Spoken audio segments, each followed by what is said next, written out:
on? It's girl Keisha. Welcome back to my channel, Undeniablekeziah. If it's your first time here, welcome. We're going to be talking about the Haitian President, Jovenel Moise. I'm sorry if I said his name wrong, but the Haitian president has been assassinated. He has been murdered, and he was murdered early Wednesday morning. It was around 1 a.m. in the morning. Several attackers who people believe to be very well armed and very well trained. These were professional killers, and they attacked the president and also tried to kill his wife as well, but she survived. She's in stable but critical condition. The assassination brings to an end the turbulent rule of Haiti's president, Jovenel Moise, but leaves the impoverished Caribbean nation in turmoil. For months, there have been protests around the country demanding Moise step down.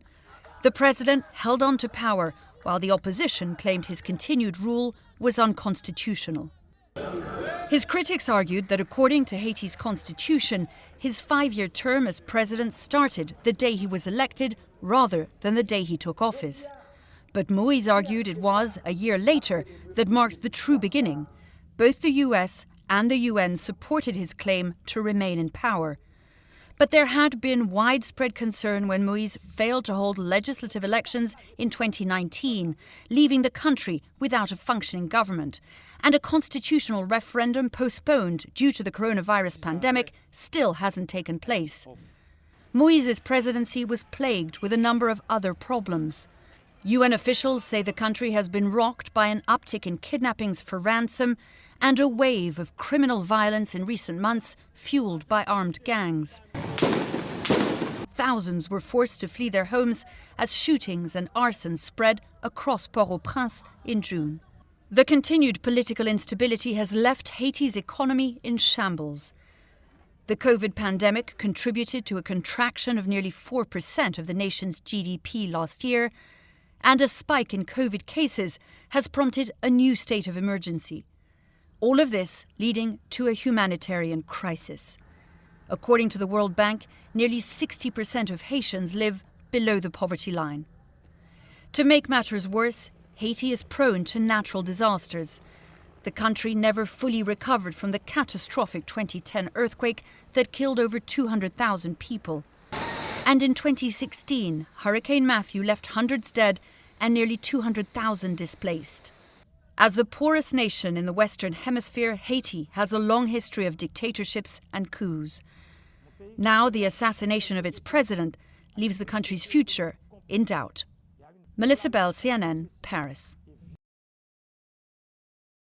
So, Haiti has had a very hard time going, you already know the history of Haiti. They were the first beautiful island, by the way, number one. 2, they were the first to gain their independence.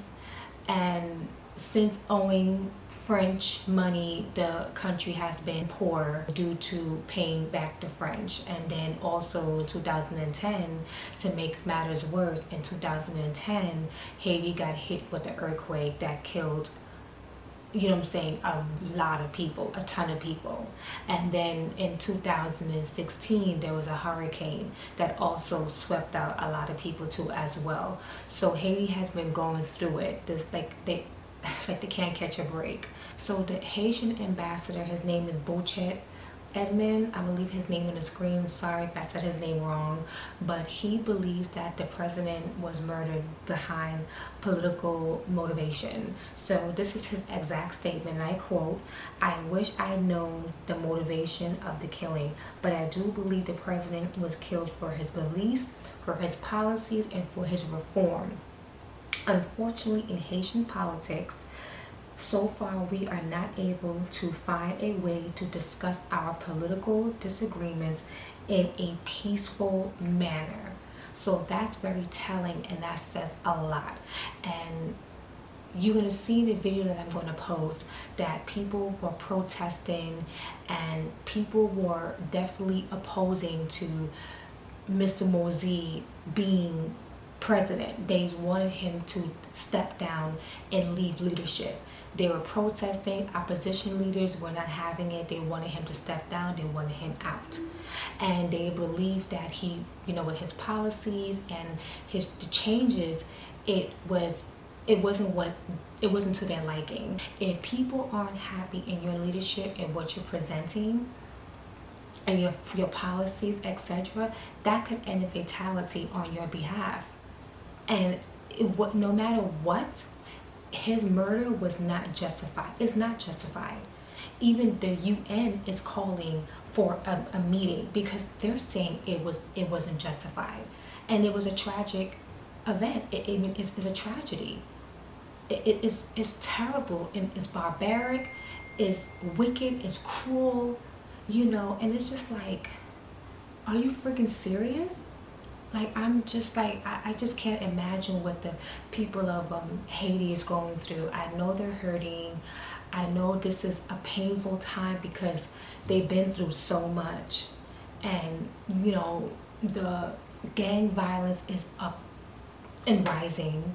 Kidnappings is up and rising. Like, I believe 60% of Haitians are, living below poverty lines. From what I've read, they're living off $2 a day. Like, who can live off of $2 a day? That is horrific. I couldn't imagine living on $2 a day. $2 a day? Like, that is crazy.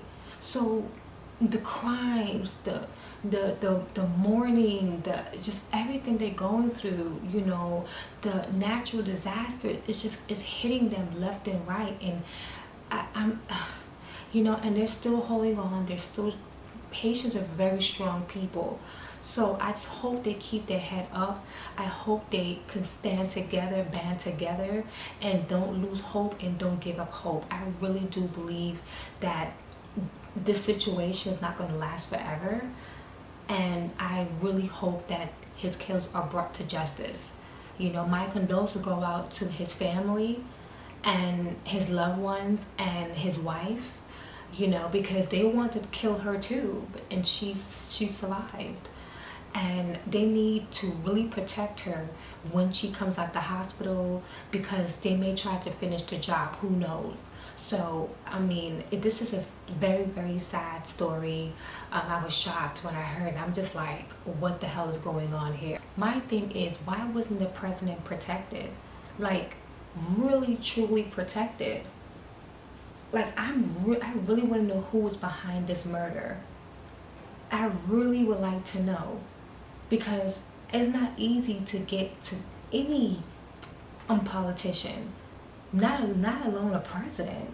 I just wish that it wasn't so brutal over there. You have people that were born in Haiti and love their nation, love their culture, but a lot of times they're scared to go back because of the violence, because they may be kidnapped, because they may be killed.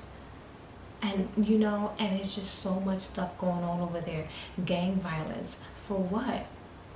What I'm saying? Isn't your country, your nation suffering enough? Why also aid in the traumatization of your people? I don't understand. How much more damage can you do to your people? Being in a gang and harassing the civilians over there. Like how crazy can you be? The gangs are also burning people's homes down and stuff like that. For what I've read and researched, I'm like, what the hell is going on? Like, like Haiti is really, really, really need help. And like I said, I really look forward to them getting back on top again, because I don't believe this is going to stay and last forever. Again, my condolences go out to the family, and I really do hope they find the killer. They need to bring the killers to justice. They will be holding a 2-week memorial service for the president, and world leaders gotta band together and and just find some type of like solution, some type of remedy to this situation. So and grant Haiti tons of aid, because Haiti needs as much attention and as much resources as possible. how bad can you be as a human being to be stealing money from those who don't have anything?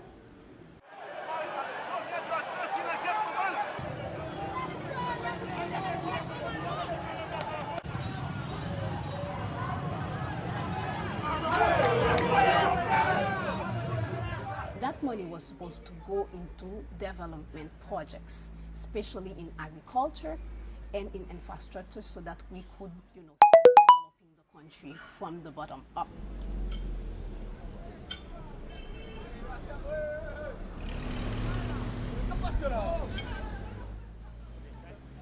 The Petro-Caribbean Challenge started a little less than a year ago with one tweet: where is the Petro-Caribbean money?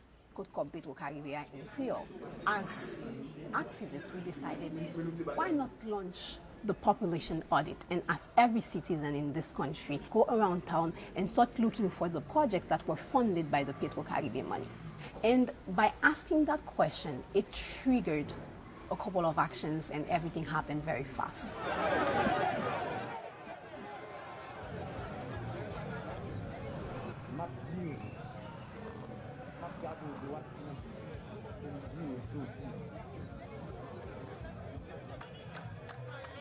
So where is the Petro-Caribbean? Nobody knows. Nobody knows, because the people in power stole it, and they did not even take a lot of care into stealing the money.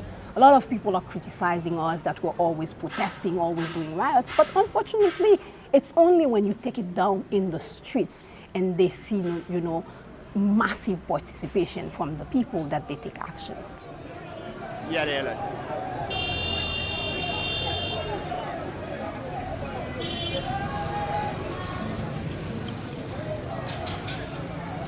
Every morning I wake up in this country, I'm scared. I'm dropping my kids at school, I'm scared. So if I am scared, I'd rather be scared because I'm fighting for a cause that I believe in. So I've long made peace with that situation. I feel for the children. It's like they wonder, when is my next meal? What's going to happen? How am I going to be fed? How am I going to be clothed? Anyway, you guys, tell me what you guys think about the situation that's going on with Haiti. Tell me what you guys think about the assassination of the president. Who you think is behind the murder of the president? Leave your comments down below. Like, comment, subscribe if you want, and I'll come back with the next video.